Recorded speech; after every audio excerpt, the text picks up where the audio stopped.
Hey guys, this is John. Welcome to a climbing the rating ladder game against Gambit 117, rated 1827. Now, this is 10-0, but I'm happy to inform you guys it's unrated this time. My opponent wants to chat. He says, yo. Let's tell him hello. Says, I am, huh? That's right. Okay, and we're playing a Queen's Gambit declined exchange variation. This is the capture on d5. I'm fond of this variation. I've been playing it for years. It's probably one of my highest scoring lines as white.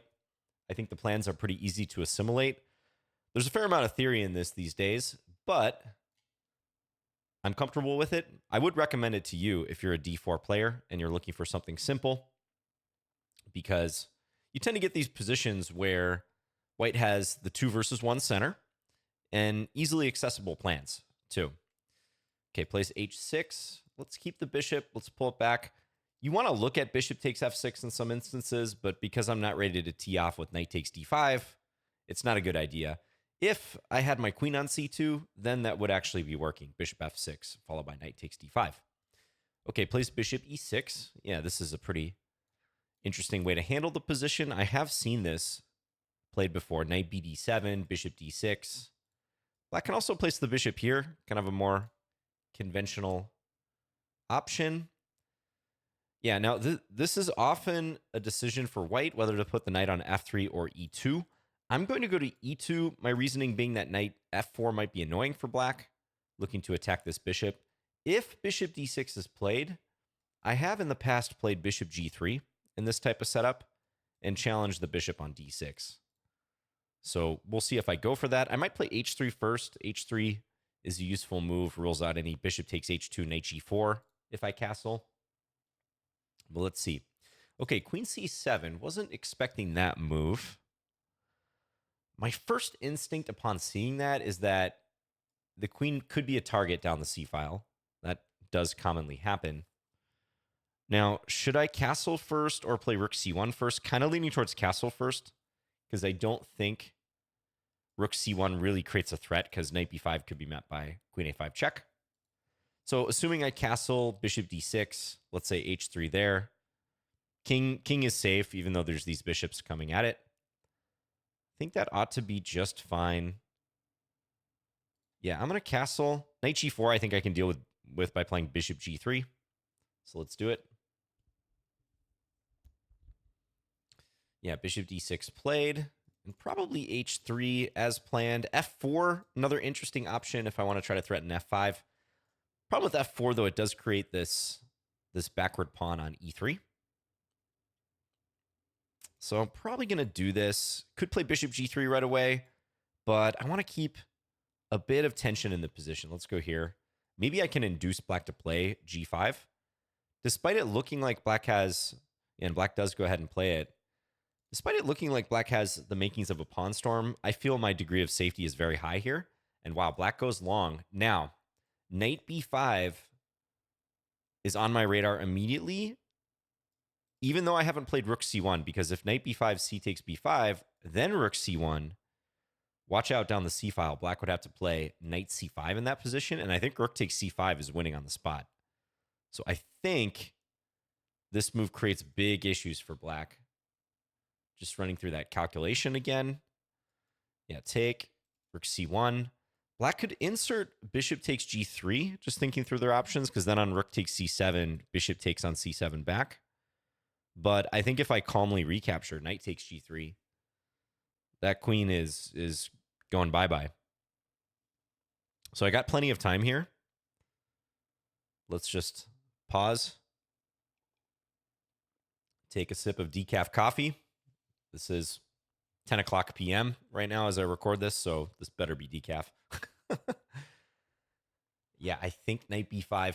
This is one of these moments where the knee-jerk reaction would be to play rook c1, but my tactical antenna is up right now because castling queenside is not something black typically does in the QGD exchange. There's a couple lines where that comes into play, but not the way that black has handled it here. And this queen on c7 right in front of the king, that creates this alignment possibility. Yeah, I don't see how black is going to keep this together. So let's go ahead and play it.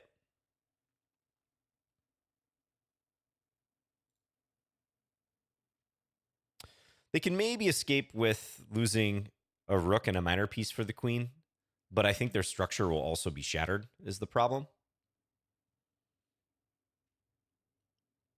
So not only here am I threatening to take the queen, I'm also simply threatening to play bishop takes d6. So I think black probably has to play something like knight b6 or maybe king b8, rook takes c7, bishop takes.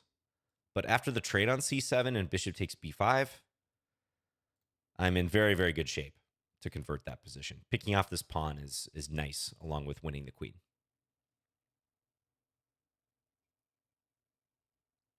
By the way, I saw a debate on Reddit a while back. What do you guys think about chess.com listing the name of the opening up top here when you're playing? I personally think they shouldn't do that because that could give information away. It does give information away as to the acceptability of a certain line.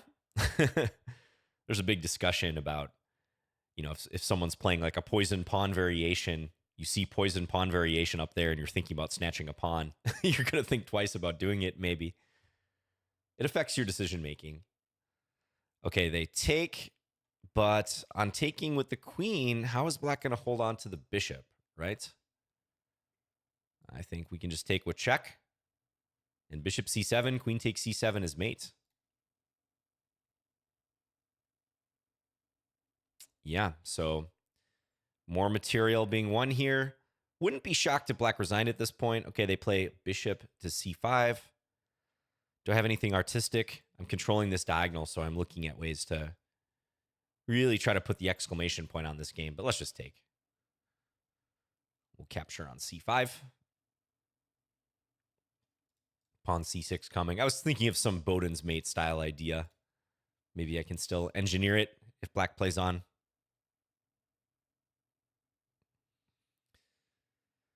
Yeah, we'll just push through a c6.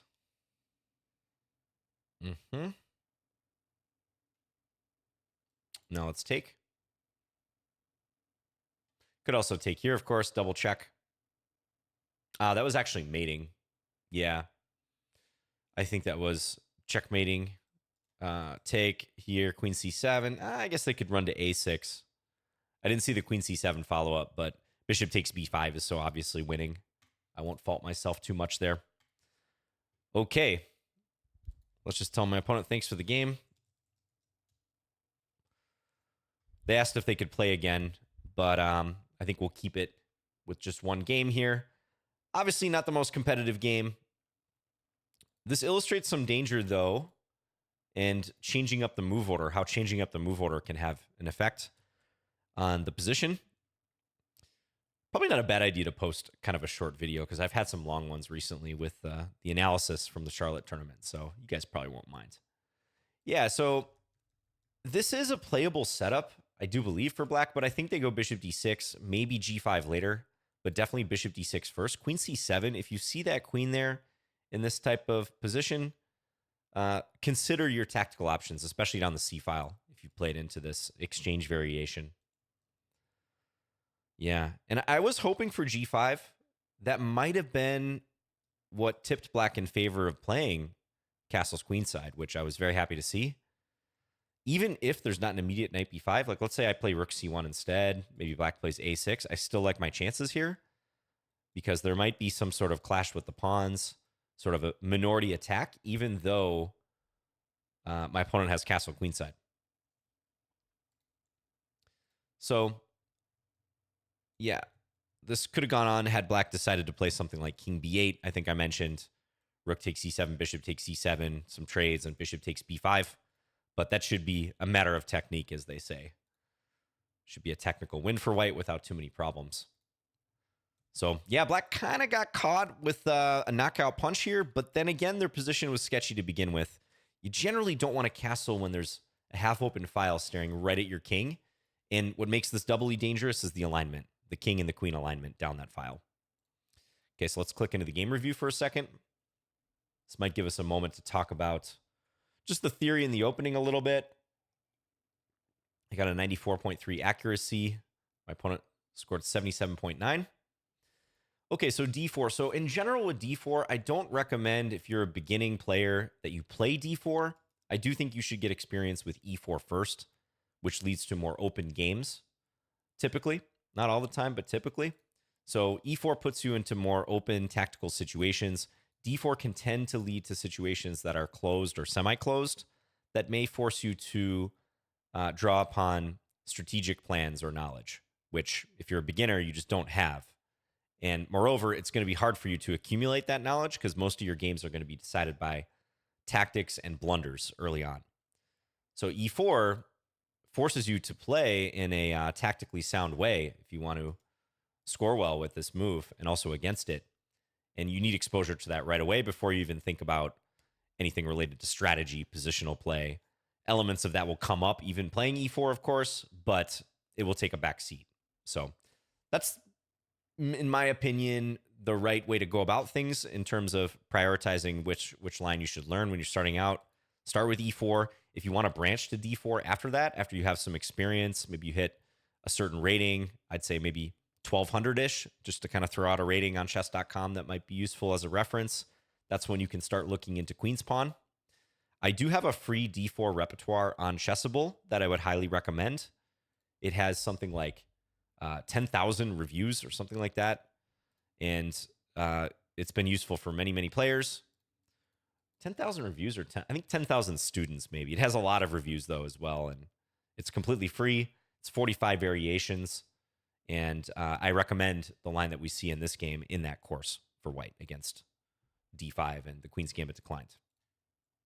Okay, so we get d4, d5, c4, e6. So if black declines the Queen's Gambit, usually they do place e6 or c6. These are the two most common moves. You can take on c4, of course, as well as another major option. There's some other options like e5, the Albin counter gambit. Knight f6 is a move that you commonly see. This is a mistake. We've encountered this in climbing the rating ladder games before. This is a mistake because on c takes d5, black has to recapture with a piece rather than a pawn. And that makes a big difference. With e6 or c6, there's more stability because if white takes, you can recapture with a pawn. You can maintain a base in the center. So on e6, I played knight c3. The main difference I would say between e6 and c6 is that e6 blocks the light square bishop, but facilitates development of the kingside. So you open the dark square bishop. With c6, you leave open the light square bishop. Moreover, if white ever captures on d5, black is saying, I want to fight with two center pawns against two, rather than with the Queen's Gambit decline, there's this implicit invitation to create a situation where it's one center pawn for black versus two for white. So there are a couple differences there. The bishop being blocked this way and the center pawn thing. I tend to think c6 makes a little more sense, but that is completely my opinion. That is not at all backed up by how these lines score. These lines both score fine for black, and they're both major, major options. So to me, this move seems more harmonious. I like having open the option of bishop f5. I like being able to recapture on d5 and fight with the two center pawns against two. Seems like a fair fight to me. But there are many players who prefer Queen's Gambit declined, and that this is one of the most solid defenses to d4 overall. You actually see a lot of players enter Queen's Gambit declined via a Nimzo-Indian move order. So knight f6 first, c4, e6. And then if white chooses knight f3 or g3, black will often duck into a Queen's Gambit declined. If white plays knight c3, black often goes for the Nimzo-Indian, which I would say is overall the best defense to d4 if I had to choose a single defense. And that is a nuance, like why black would enter the Nimzo-Indian if white plays knight c3, but against knight f3, preferred d5. The nuance is in the position of the kingside knight for white. So when knight c3 is played and d5 is the answer, which transposes to the position we had in the game, in fact. Let me click into that. There is a prevailing belief that if we go down this main road, this is one of the main options, main setups, that white playing a setup involving the knight coming to e2 has a little more venom than the setup where the knight comes to f3 instead. Okay? The knight coming to e2 has a little more venom than the knight coming to f3. And that is because, let's play out a typical move order here. White has a plan of playing f3 and then later e4, advancing in the center by virtue of having put the knight on e2 rather than the f3 square, where this plan would be blocked. And sometimes this gets prepared. Sometimes white plays rook d1, king h1 to just hide the king a little bit. But eventually, e4 can be arranged by white in this type of position. And let's just throw a few moves out here just to kind of illustrate what I'm talking about. I'll even play some of those preparatory moves. But e4, and if black takes, white intends to take back with the f-pawn. This is the whole point. And white has this strong duo in the center. Oh, just as I say that, it says f takes e4 is a mistake due to knight g4, but ignore what the engine is saying. I don't see why knight g4 is so strong, but the engine thinks so. But that is the overall plan in white choosing to put the knight on e2 in many cases. They don't have to play f3 after that. Like I said, sometimes the knight coming to f4 can be handy. But if you're wondering at a high level, like why you see GM games, master games, where there's this little dance in the opening, like black maybe starting with this Nimzo move order, but then ducking into a Queen's Gambit declined, that's often the reason why. And lots of players do that. Lots of players have the Nimzo-Indian in their repertoire, and they will enter a QGD, but only if white has already committed their knight here, because they don't want to face that knight e2 plan. Now, that does kind of simplify things, because there are lines within this conventional QGD exchange where white's knight can come here, where black is okay, and black does have some modern theoretical arguments in their favor. But historically, white has scored well in this system, is what I would say overall. Okay, so c6, this does defend. Now note, on bishop g5, white does have a threat of taking on f6. Okay, so let's say black plays h6 and even compels white to do something with the bishop. I'm going to turn off this feedback because I find it really annoying. Of course, it sends me to a different position. So let's say h6 was played, bishop takes f6. And if black takes with the queen, we pick off the pawn on d5. Pawn's no longer defended. So black would have to take with the g-pawn if they want to keep the d-pawn safe. And, I mean, Swiss cheese kingside, right? Not good for black. White can just continue in normal fashion. Bishop d3. I might still direct the knight to e2, maybe to f4 later. White is clearly better here structurally. Big question as to where the king should go. No fun for black. So that is a threat. Black has to respect that. So usually you see bishop e7, c6. Sometimes you see knight bd7 here. This is a trap. I actually witnessed white falling into this trap on board one of grade level nationals one year when I was a kid. It was played on the board next to me in the final round on the top board. So two players who were battling for first place. I think I was a half point behind. And I witnessed white here playing knight takes d5. And I knew about this trap, and I was inwardly, obviously I didn't react or say anything. That would be highly poor form and might get me kicked out of the tournament. But I was inwardly cringing white playing this move because knight takes d5 was the answer. Black gives up the queen, but then they're going to quickly get the queen back with bishop b4 check, because this forces white to play queen d2. And when the dust settles here, black is up a piece for a single pawn and should be easily winning, which black did go on to win in that game. So that is a possibility. It's a well-known trap. I think it's called the elephant trap. White should play e3 here, and this can actually end up transposing to the line that I was showing you guys. Something like this, knight e2. White can send the knight to f3 in these positions, by the way, too, if they want. It's not like you have to play knight e2 here. The flexibility is quite nice. In fact, if white chooses the knight f3 plan, a lot of times in the middle game, they will go for the minority attack, the so-called minority attack, where white is playing b4, b5, and trying to attack the queenside structure that black has. This typical b7, c6, d5 structure. And I'm just going to show some real simplified version of this. Even if black plays a6, trying to put a stop to it, at some point, white may play a4 and get in b5, looking to bust up this pawn chain, looking to create some sort of weakness, like a backward pawn, that they can attack and maybe obliquely attack other things as well. Create threats. Knight e5 often features with the knight f3 plan. At some point, I may do a series on this type of thing, because I could spend easily an hour talking about the various plans and typical ideas. within these setups, knight ge2 versus knight f3. That's why I like this QGD exchange line, because it makes it very easy to predict the middle game plans. It's kind of an archetypal, a tabia, as they would say, with opening theory. Okay, so going back to the game move order, bishop g5, my opponent played c6. That's perfectly fine. It deals with this threat. I just played e3, and I'm looking to pursue this development, likely knight e2, but keeping open options.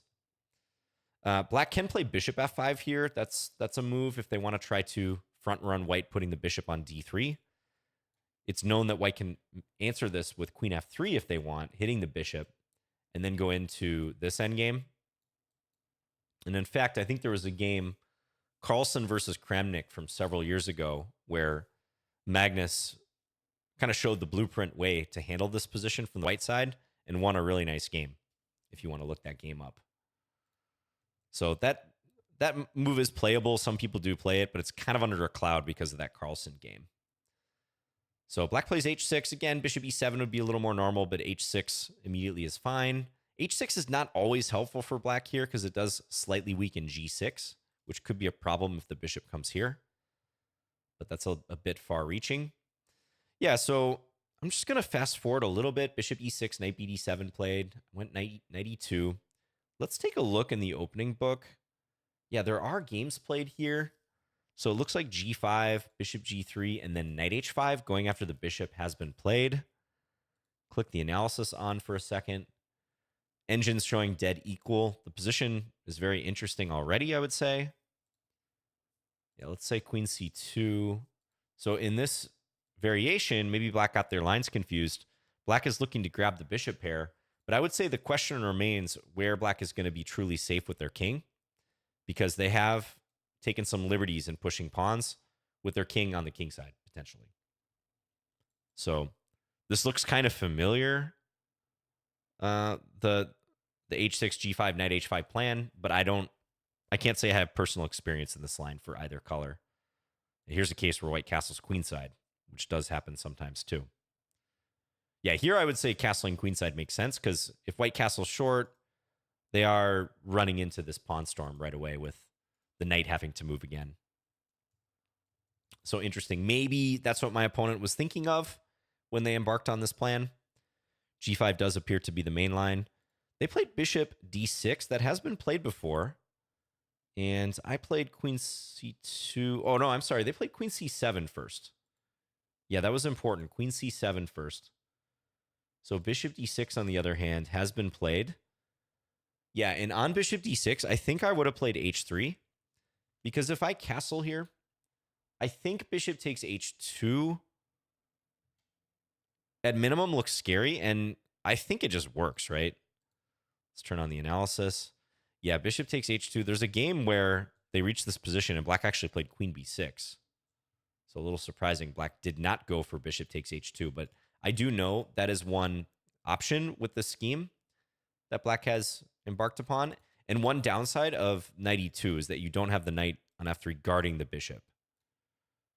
Okay, so this would work because after king takes h2, knight g4 check, discovery on the bishop. You just got to check moves like king g3 or king h3 here, both of which look extremely dangerous. Like king g3, I think at minimum just g5, which solves the attack on the queen and the bishop is trapped. King h3, I think you have to be kind of crazy to play because there's various discoveries along with g5 still. So I don't think that can be recommended. Yeah, so I think I would have played h3 here, kind of like the game, where I control the g4 square, retain the option of bishop g3, but I just play a move that's generally useful. That being said, though, I don't know. It would have been interesting to see how the game went had something like this occurred, because I don't know if I would have gone for f3, e4, having played h3. Sometimes the diagonal being a little bit weak already dissuades you from the f3, e4 plan. Maybe I would have gone for a minority attack type plan, which is possible even with the knight here. I'm not sure. But anyways, black played this queen c7 move, which I just think is not quite right. I think committing the queen that early gives me a pretty clear indication that I can try to play down the c file. So I castled. The engine's calling for knight f4 right away. So it wants to target this bishop. Yeah, maybe I should have considered that move. It's giving a line like this. Disturb the king a little bit. Yeah, I just think on sight, pretty obviously white's a bit better here, having forced black to move the king. Yeah, something I might have considered at a longer time control. I think the previous climbing the rating ladder game, where I punted 177 rating points, was in my head and especially encouraging me to play fast in this one in the opening. So, all right. So I didn't play knight f4. I castled. Bishop d6 with tempo. And h3 seemed flexible. Yeah, engine's also giving f4, which I mentioned. Blocking this. Also looking for f5. Just wasn't quite sure because it is a bit committal strategically, creating this backward pawn. So yeah, bishop g4 could be an answer. It's giving some line like this. All right, I definitely buy that white's a little bit better here with the bishops. But I'm still pretty happy with this, h3. Okay, now knight h5 did cross my mind. That would have been an intriguing play for black. So trying to anticipate my bishop coming to g3 and threatening g5. Yeah, I wonder what I would have done against that. I might have moved this knight somewhere as a discovery. Like, I think this crossed my mind. The engine says, okay, they can back up the knight and still try to threaten g5. Yeah, f4, I can see how that's helpful. Maybe I would have gone for that now. That does help shore up this square and blocks the bishop. But black went for g5, and I bet g5 right away is going to increase this edge for white. Okay, not by that much. I mean, it wasn't in the top 3, so I wasn't making a very risky bet there. But yeah, it doesn't increase it that much. But it feels kind of loosening despite this move coming with tempo. I just feel some things are brewing for black, specifically down the c-file and towards their queen that they may not like. Wants black to go g4 here. And then if I just close it, still this knight h5 move. Try to force me to do something with this bishop. Yeah, okay. I don't know. Even if I play something like g3, this looks pretty pleasant to me. This is stable position around my king. Black feels a little overextended, and still there's this question mark with their king. But certainly this would have been way better than the game. Okay, but they castled. Yeah, in knight b5, clearly the best move here. Only plus 1.5. Only. So that's a little bit of a light evaluation. I would have thought it would be higher than that.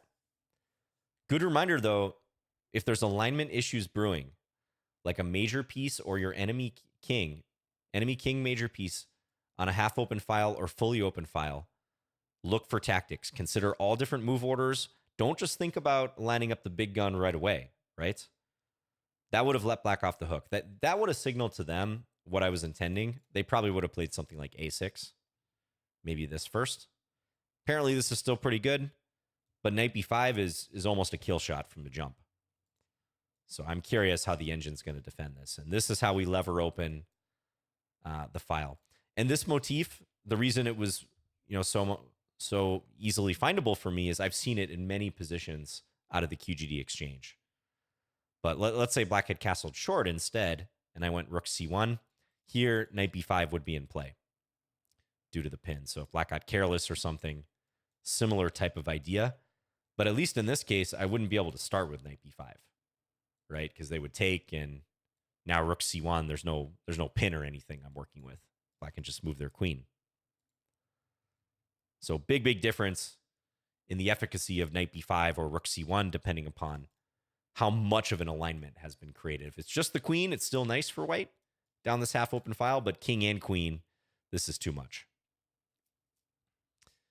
Yeah, so here, rook c1. So what's the best defense? Bishop takes g3 or knight b6? Okay, so bishop takes g3 I mentioned. We're not going to take the queen because that allows black to take. And now black has gotten away with a rook and 2 minor pieces for the queen. Definitely not what we want. But we would have just taken back here. Knight takes c1. And I'm going to pick up the queen next. It's also giving knight b6. Yeah, I think I mentioned that. Or king b8 I might have mentioned. Yeah, I don't know. Okay, it's starting to creep up now in terms of the evaluation. I would consider this more like a +2 position. 2.5 maybe. I do think white should win here. for sure. But, Stockfish 15.1 still gives black some chances. So, honestly, I still don't see it. I'd be curious what you guys think, Analysis Gang. Thanks for following this analysis despite the short game. Yeah, I think I would have converted this without an issue, even against someone, much higher than this player, which is still quite a good rating. As far as how I would play, I probably would play maybe bishop back to d3 to cover some of these squares. Get my queen in the game, rook c1, probably play down the c file. Maybe look to play in the center because I do have an extra e-pawn in the position. Possibly creep forward on the queen side. So definitely not opposed to playing with the pawns here. And not opposed to trades too. If I continue swapping some queen versus rook and minor piece ending with black having weak pawns. I don't see really much that black can attack here. So I think this should be a pretty straightforward technical win, actually. So sorry, Stockfish, I'm overruling your evaluation. Yeah, and queen takes c1 just further complicated black's problems because now they're going to lose the bishop as well, or another minor piece. So they had to let me be the one to do the capturing here, but even still, it was looking pretty grim. All right, so thanks to my opponent for the game. Yeah, not a whole lot to analyze after queen takes c1. And even though the game was short, hopefully if you're a d4 player in particular and you're wondering about some of these major systems, this was a decent overview for you of some options after just one d4. Queen's Gambit declined, how the Nimzo relates to it as well, the Nimzo move order, the so-called Nimzo-Indian threat, as some people say, and why black is more likely at master level to duck into a QGD when white is already committed to knight f3 and white doesn't have that knight ge2 and f3 e4 plan. And just an overview of some of the types of ideas out of this Queen's Gambit declined exchange variation. I think this is nice. White gets the dark square bishop out, then plays e3. There's a little bit of pressure. And we got the two center pawns against one with lots of plans in the middle game. The pawn push plan in the center, f3, e4, and that minority attack plan too, which maybe we'll see in a future game. All right. Thanks for watching this, especially if you stuck around for the analysis. The analysis really, I know it can be a grind to get through, but this is where you guys are going to learn a lot. I'm trying to relay everything that I've learned in my 25 plus years playing chess competitively. So I'm happy to share it with you. So thanks for watching. Let me know if you have any questions, and I'll see you guys again soon with another video. Bye, guys.